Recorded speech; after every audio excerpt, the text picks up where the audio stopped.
Kasus pelecehan seksual yang terjadi di Indonesia masih menjadi hal yang serius bagi Indonesia karena terdapat banyaknya kasus, ribuan kasus yang tercatat di setiap tahunnya. Namun, tidak jauh dari itu, masih banyak juga korban-korban pelecehan seksual yang tidak melaporkan kasusnya ke pihak yang berwajib karena adanya rasa cemas atau rasa takut ataupun rasa tidak percaya diri. Dari data yang ditemukan, terdapat 30% perempuan yang mengalami korban pelecehan seksual yang terjadi di Indonesia.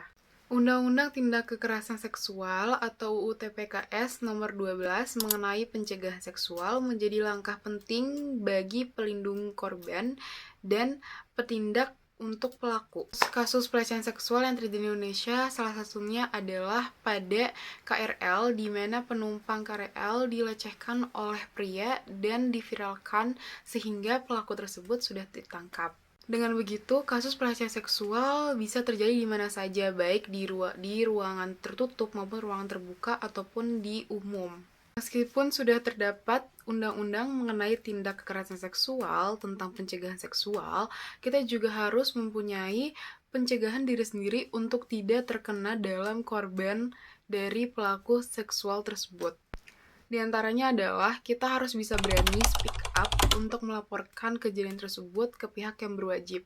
Karena masih banyak wanita-wanita di Indonesia yang tidak mau speak up untuk melaporkan hal tersebut ke pihak yang berwajib karena adanya rasa takut ataupun ada rasa tidak kepercayaan pada diri sendiri untuk melaporkan. Yang kedua, ada dukungan dari lingkungan, di mana ketika kita melihat situasi tersebut, kejadian tersebut, kita harus berani dalam speak up ke pelaku dan menegur ke pelaku, serta kita bisa mendokumentasi kejadian tersebut untuk menjadi barang bukti. Dan yang ketiga, terdapat kebijakan dan pengawasan, baik dalam sekolah, kampus, maupun instansi lainnya, perlu memiliki aturan anti pelecehan yang jelas dan sediakan ruang yang aman untuk perlindungan. Serta yang terakhir, bijak dalam menggunakan media sosial, di mana kita harus bijak dalam mengupload foto atau video dalam diri kita di sosmed agar minimalisir kejadian-kejadian yang tidak kita inginkan. Kasus pelecehan seksual tersebut berkaitan dengan Pancasila sila kedua yang berbunyi kemanusiaan yang adil dan beradab, di mana kita harus bisa menjadi warga yang bermartabat dalam berperilaku dan kita juga wajib melindungi satu sama lain. Kekerasan seksual tidak hanya disalahkan oleh korban, namun kita juga harus bisa saling menegur satu sama lain untuk bisa berpikir positif dan berperilaku bermartabat sebagai warga negara Indonesia.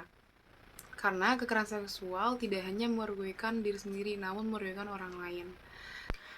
Mencegah pelecehan seksual bukan hanya tanggung jawab korban, namun tanggung jawab kita semua. Ayo kita ciptakan ruang aman, saling menghormati, dan berani bersuara. Saya Aikila Nosya Putri dengan NIM 25740, Prodi Administrasi Pendidikan, Fakultas Ilmu Pendidikan, Universitas Pendidikan Indonesia. Video ini dibuat dalam rangka UTS MKWK Pendidikan Pancasila. Dengan dosen pengampu, Pak Dr. Abi Gungar SPD MPD. Terima kasih. Wassalamualaikum warahmatullahi wabarakatuh.